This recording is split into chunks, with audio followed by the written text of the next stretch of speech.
Tonight's debate. As we mentioned in the beginning, the order of all this was determined by a coin toss before things got started. And as a result of that coin toss, Ms. Witt will deliver the first closing remarks. Thank you. Again, I would like to start by thanking everyone for coming out tonight. I hope you've learned more about each of us.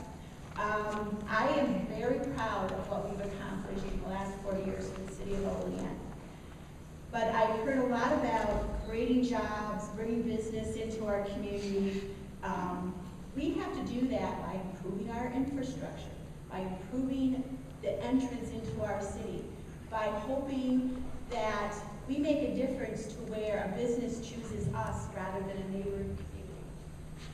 We have to work to continually improve the way we do business. If we can find something that we're doing that we can do more efficiently and more effectively, then we have to do that. I think that's part of running a business. It's part of getting our city moving.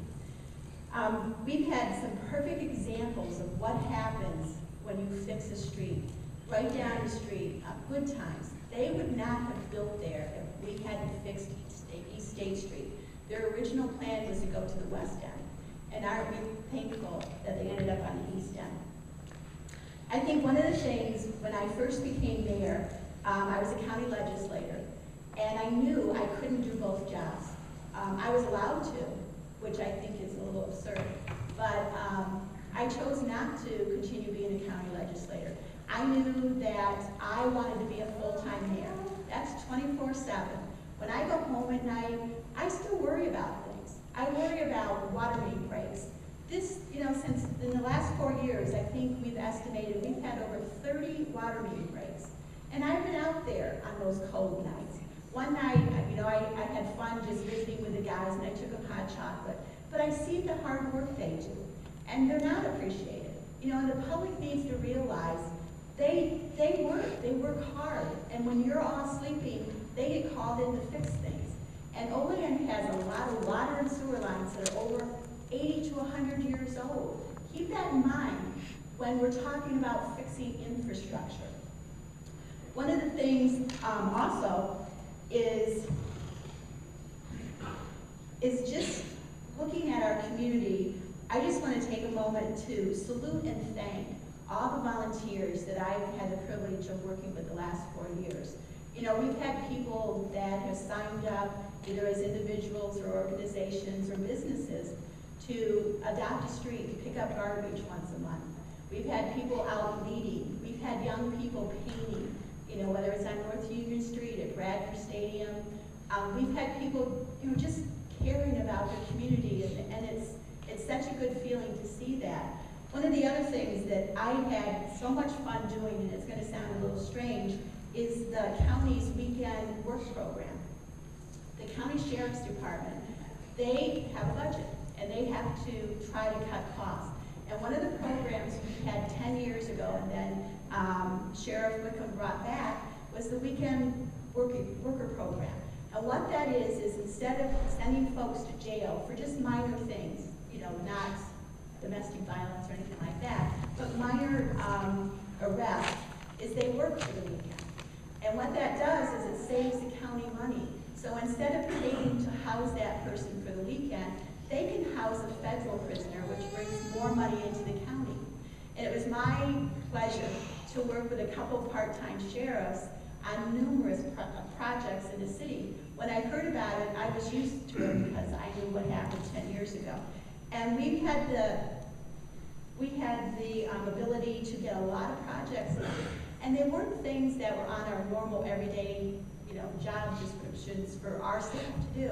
For instance, we painted at the firehouse, we painted at the city garage, we painted at the rec center, we painted at Bradford Stadium, we painted the police basement under the police department, we painted hallways. I learned how to cut ceiling tile. And yes, I did work with them, because I think anytime someone comes to do something for you or volunteer for you, you better be willing to roll your sleeves up and do the same and work with them. And I'm very proud of that for our city. The other thing, I'm very proud of the fiscal responsibility that we've shown. lowering taxes, the improvements of our infrastructure, and yes, we have a lot to do, but we've accomplished a lot. The jobs, opportunities with the small companies that have come to town, they have created jobs. I've seen the spirit of Oleanders, you know, whether it's in volunteerism or just stepping up and serving on committees. We really reestablished our Historic Preservation Committee. We have our Neighborhood Preservation Committee. We have our Housing and Rehab Committee. Mr. Lefebvre, I just asked him if he would start back up the Water and Sewer Committee, looking at the rates and trying to go, which we tried, and the council wouldn't go along with it, but to go to monthly water and sewer bills instead of quarterly. I think that would help our seniors, and I think people on a tight income, it would be easier for them to budget. So that's something we're going to be working on shortly. There's nothing that we can't accomplish if we work together. And the past 4 years, I have no regrets. But going forward, I think we can do even more. And I'm asking for your support to give me 4 more years to keep moving Olean forward in a positive direction. Thank you.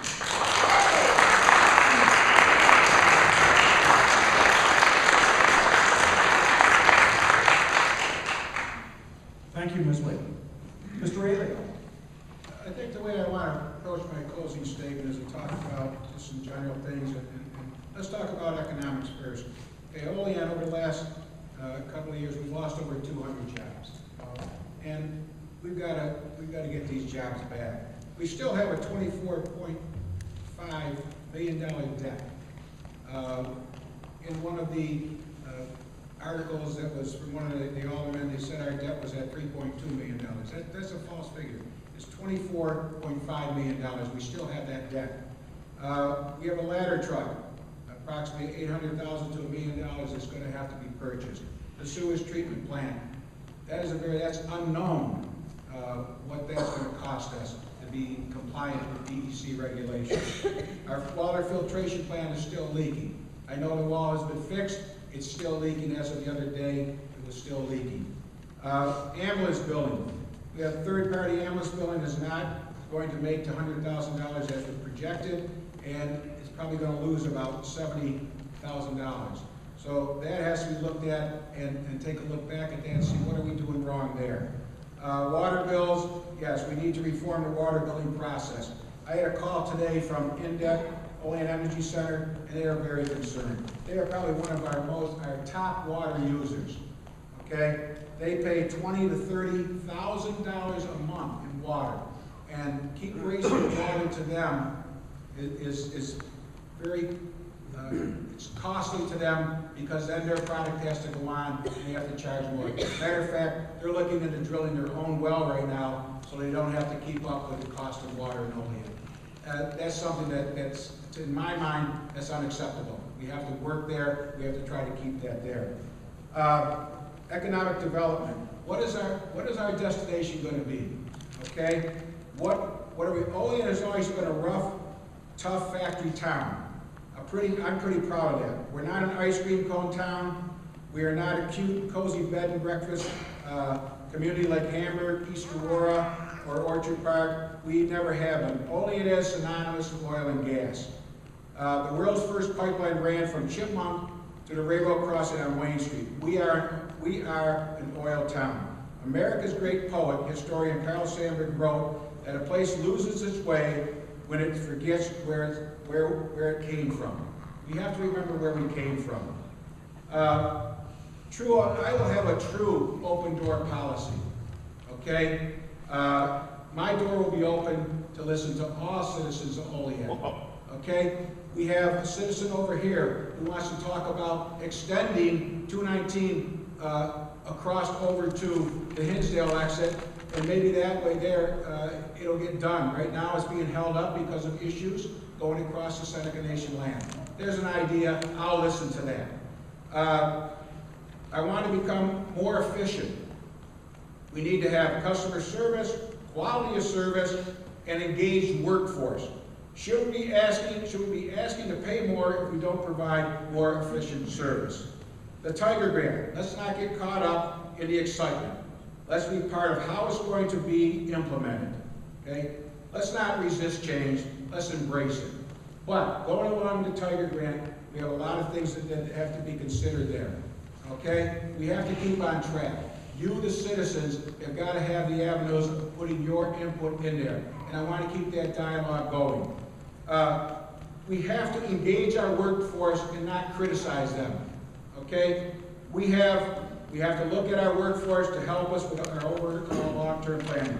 We have to tell our workforce that what the result should be, then step back and watch the ingenuity they come up with. We have great people working for the city of Olean, and they have great minds, and we need to listen to them, and we need to care about them. Okay? I've been a policeman in the city of Olean my whole working life. I know Olean back to front, top to bottom. I know how the city works.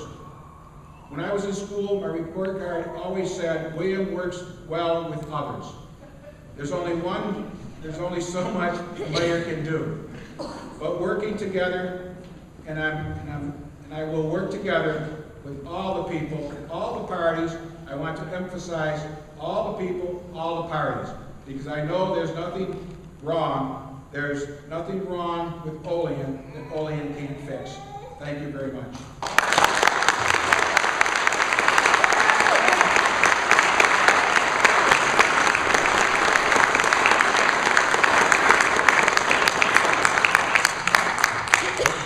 Thank you, Ms. Witt. Mr. Aleo, that's our program for tonight.